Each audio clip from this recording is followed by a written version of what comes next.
Salut à tous, c'est Bart et on se retrouve aujourd'hui pour la suite du montage de l'Iron Man avec le début de la jambe gauche.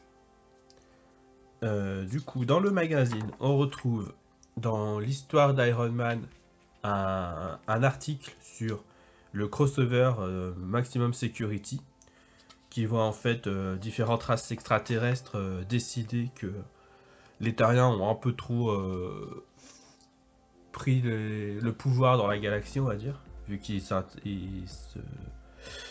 s'incrustent dans tous les conflits, et du coup, ils décident de faire de la Terre une prison et d'envoyer tous leurs prisonniers dessus pour occuper les Terriens et qu'ils n'interviennent pas ailleurs. Donc voilà, c'est une mini-série en 3 numéros, mais qui a eu plein de numéros annexes dans plein de séries, et notamment dans la série Iron Man.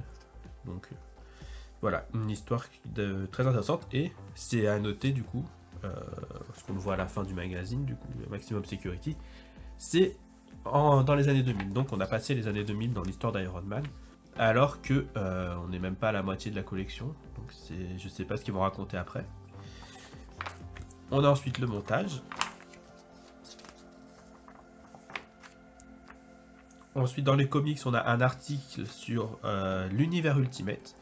Donc un univers là aussi qui a été créé au début de l'année 2000 et qui permettait de réinventer les héros de façon plus moderne. Donc on avait Spider-Man, les X-Men, les Vengeurs, je sais pas si qui s'appelaient les Ultimates.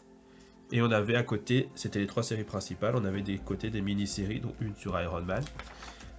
Et c'est dans cet univers qu'a été créé aussi le personnage de Miles Morales, donc le Spider-Man afro-hispanique, et aussi le Nick Fury afro-américain, qui est du coup devenu le Samuel Jackson dans l'univers cinématographique. Et ensuite, dans les armures, on a un article sur l'armure Iron Man 2.0, qui n'est pas vraiment une armure en soi, mais qui vient d'une mini-série en fait où l'armure prenait conscience et du coup Tony Stark était obligé de l'affronter. Et voilà. Et du coup, on va passer au montage. C'est parti.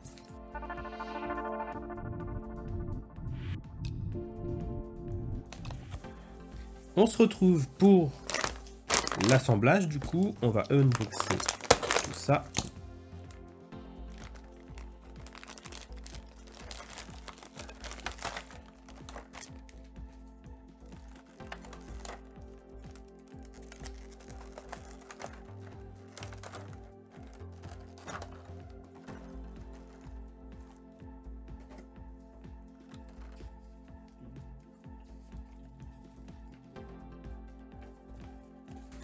Et du coup, pour ce numéro, on a des vis AP, tout plein.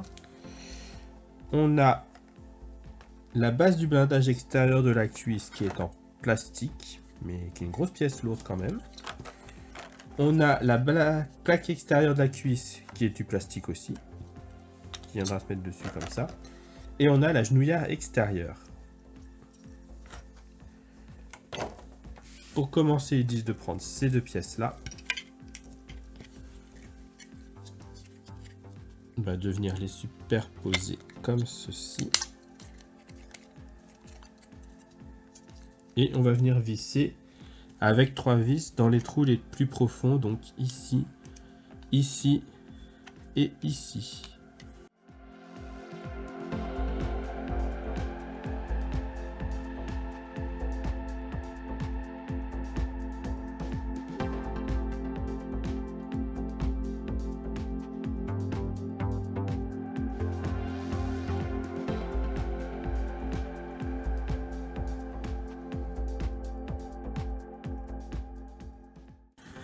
Voilà. Ensuite, on prend l'articulation gauche.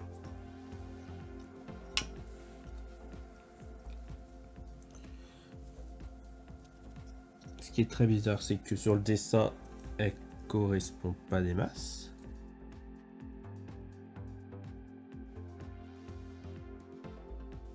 Du coup, oui.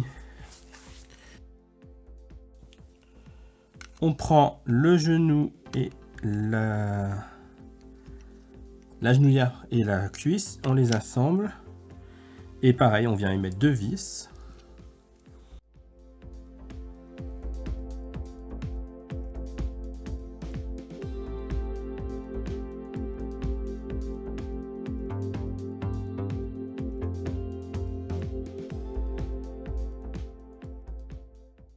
Donc voilà, on va pas trop insister sur les vis.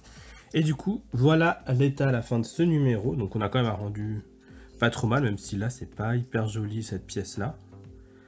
Je sais pas si quelque chose viendra couvrir. Voilà. Et si on regarde avec les autres qu'on a eu dans le même colis pour l'instant, on a du coup la hanche, qui n'est pas assemblée, mais qui devrait du coup j'imagine venir là, vu qu'il y a l'arrondi qui est fait pour, comme ça. Et le genou qui devrait se positionner quelque part là-dedans aussi, peut-être là. Peut-être plus bas d'ailleurs là. Voilà. Ce qui donne une idée du rendu de la jambe. Et c'est que la partie courte de la jambe, j'ai envie de dire. Donc voilà, si la vidéo vous a plu, n'hésitez pas à liker, à commenter, à vous abonner. C'était Bart et je vous dis à bientôt.